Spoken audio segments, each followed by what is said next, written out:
Sa dami ng magagaling na point guards na meron sa Pilipinas, hindi mahirap sabihin na meron talaga tayong makakalimutan kung sino nga ang bagay sa national team moving forward.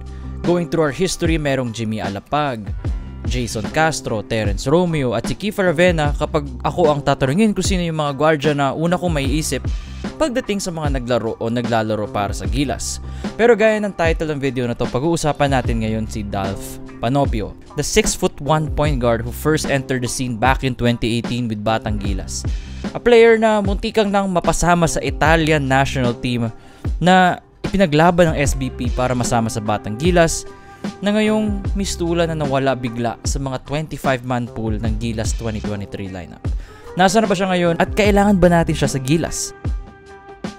Unlike most Filipino prospects that were raised in the country that they were born in, Dalph was raised in Rome, Italy as a young child. Yung interest niya sa basketball nagsimula sa Italian mini basketball level, and he eventually joined the famed Stella Azzurra Basketball Academy by the time he was 13 years old. Isa siya sa mga naging rason kung bakit nanalo yung Basketball Academy sa Italian Under-15 title and was the main lead guard for his team. Ayon sa kanilang sports director sa Italy na si Giacomo Rossi, sinabi niya dito na he's the type of player that can help the team. Not the kind of player who will score 30 points, but he is a point guard, a true point guard.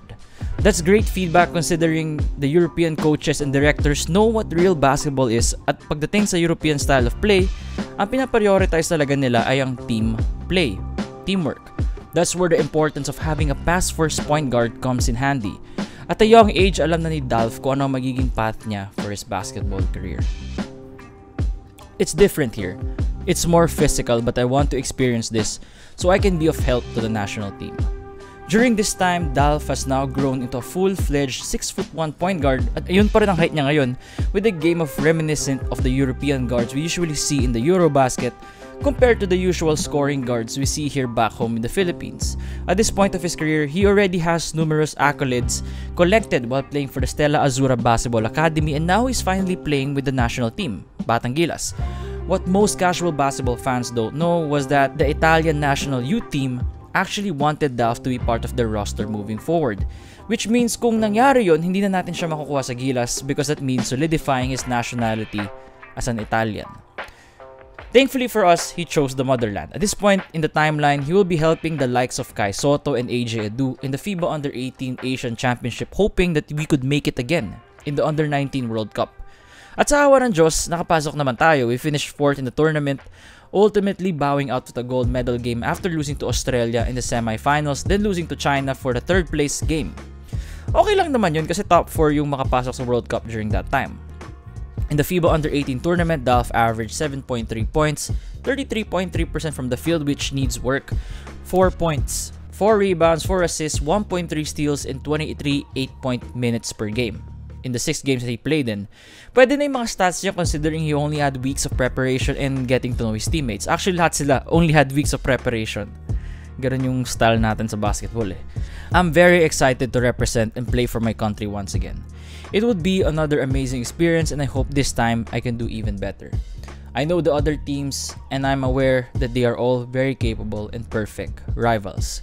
Kahit di tayo masyado nakaubra sa ating mga kalaban nung FIBA Under-19, Dalph still had flashes of brilliance against the best teams in the world.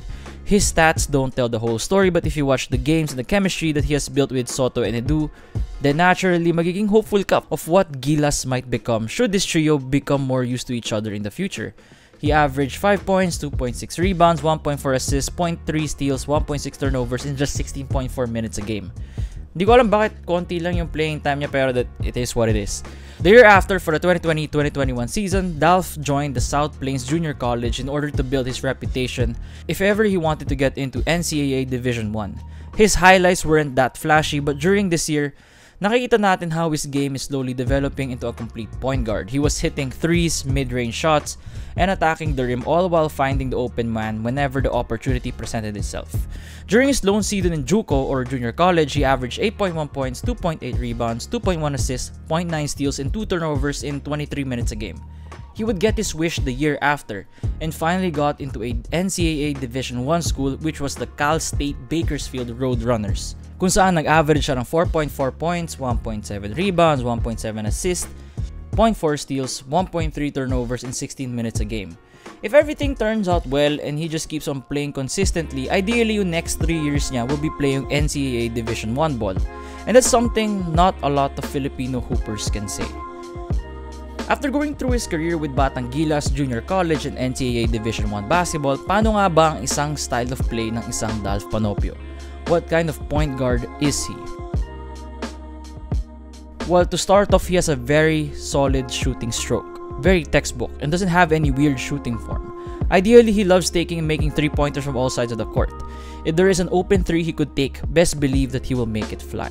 His playmaking has always been there ever since he was a young prospect back in Italy. Dito makikita natin na when he saw an opening under the basket, he did not hesitate to pass it to his teammate for a uncontested dunk, leaving the defender surprised. Next play here, Dalph gets the ball from the left side, drives straight to the rim, but instead of forcing a tough shot on what could possibly a miss, he found a slither of daylight and managed to feed the big man under the rim for a layup. Aside from the threes and the playmaking, Dalph also has an explosive first step wherein he can blow by defenders if they overcommit. Here you can see a simple ball screen, he commits to the right, sees that he's way faster than the big man and took his chances in finishing inside the rim for a tough layup. Overall, Panopio is just a really damn good point guard. If we were to put an NBA comparison for the heck of it, I think a Tony Parker or Chris Paul will be fair comparisons.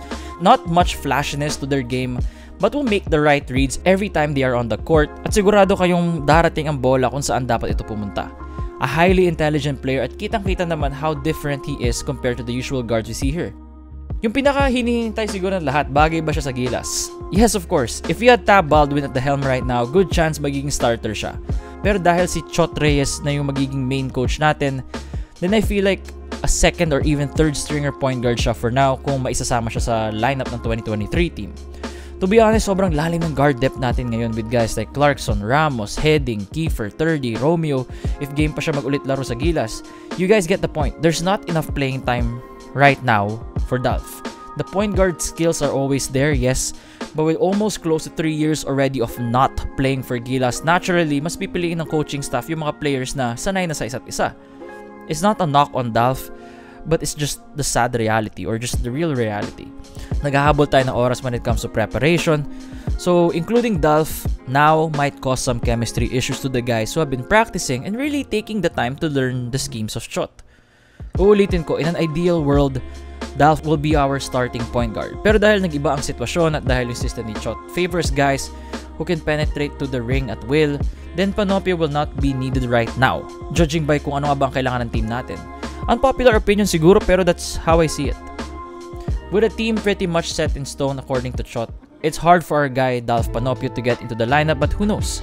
Anything can happen in a year. A player of his caliber will always have a spot in our national team, it's just a matter of when. Anyway, ano tingin nyo sa sitwasyon ni Dalph Panopio? Kaya niya pa ba makasingit sa roster or okay na ba kayo sa mga players na nasa pool ngayon? Comment nyo lang down below.